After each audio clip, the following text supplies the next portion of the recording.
Nakitaan ng sakit na mild pneumonia at iba pang sakit si Senator Rodante Marcoleta. At dahil dyan, nananatili pa rin sa ospital at hindi pa mailipat sa kulungan para harapin ang kasong plunder. Live mula sa Camp Crame, nasa frontline ng balitang yan si Mobile Journal, Jazz Paredes. Jazz, gaano pa ba hahaba itong pagkakaospital ni Senator Marcoleta?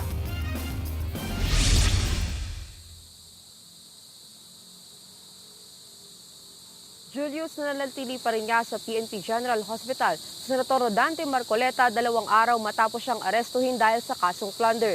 Binabantayan ang kalusugan ng 72 anyos na senador dahil sa ilang iniindang karamdaman. Sa cervical spine x-ray ni Senador Marcoleta na inilabas ng mga pulis, na-diagnose na meron siyang degenerative disc disease o sakit sa gulugod. Bukod dito, nakita ring meron siyang mild pneumonia. Matatanda ang una ng sinabi ng senador na iniinda niya ang paninakip ng dibdib at alta presyon. Dahil dyan, hindi personal na nakapunta si Marcoleta sa Sandigan Bayan para sana sa kanyang return of arrest warrant. Gayunman, naproseso na raw yan ng mga pulis ayon mismo kay PNP Chief Melencio Nartates. Kinumpirma rin ni PNP spokesperson Allen Rico na inilabas na ang commitment order ni Marcoleta para sa pagkakakulong niya sa kanya sa male dormitory ng New Quezon City Jail sa Payatas. Nauna nang dinala doon ng 3 kapwa-akusado ni Marcoleta, kabilang na si dating Congressman Mike Defensor. Sa ngayon, hindi pa tiyak kung dadalhin na roon si Marcoleta ngayong araw dahil hindi pa fit for travel ang senador at marami pang test na kailangang gawin sa kanya.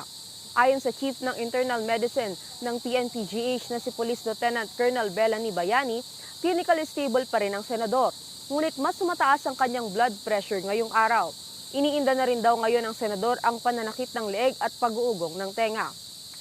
Maari itong inuman ng pain reliever, ngunit kinakailangan ding sumailalim sa rehabilitation. Pakinggan natin ang pahayag ni Lieutenant Colonel Bayani. Nirefer ko na po siya sa rehab doctor po namin. Dito lang lahat. May rehab medicine po kami. Kailangang makita lahat. Maging tama yung diagnosis namin, yung evaluation namin sa kanya bago namin siya i-transfer.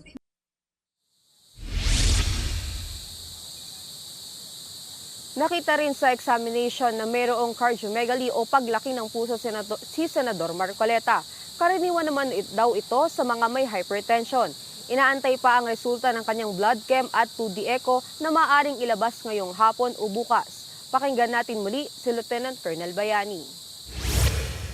Ay, hindi ko po masasabi sa ngayon yun kung kailan po siya pwedeng ilabas po. Depende, pag nakumpleto na natin yun, naging maintain na po yung blood pressure niya, and okay na siya, wala naman po problema na ilabas po natin si Senator Marcoleta. Yung mataas na po talaga yung BP niya kasi hypertensive po si Senator Marcoleta po talaga eh. So, kung syempre, isa na yon stress.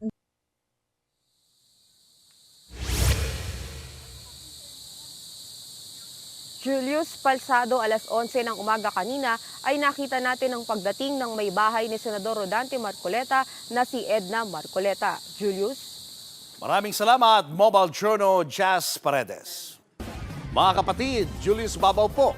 Para sa komprehensibo at makabuluhang balitaan at talakayan, mag-follow at mag-subscribe na sa social media pages ng News 5.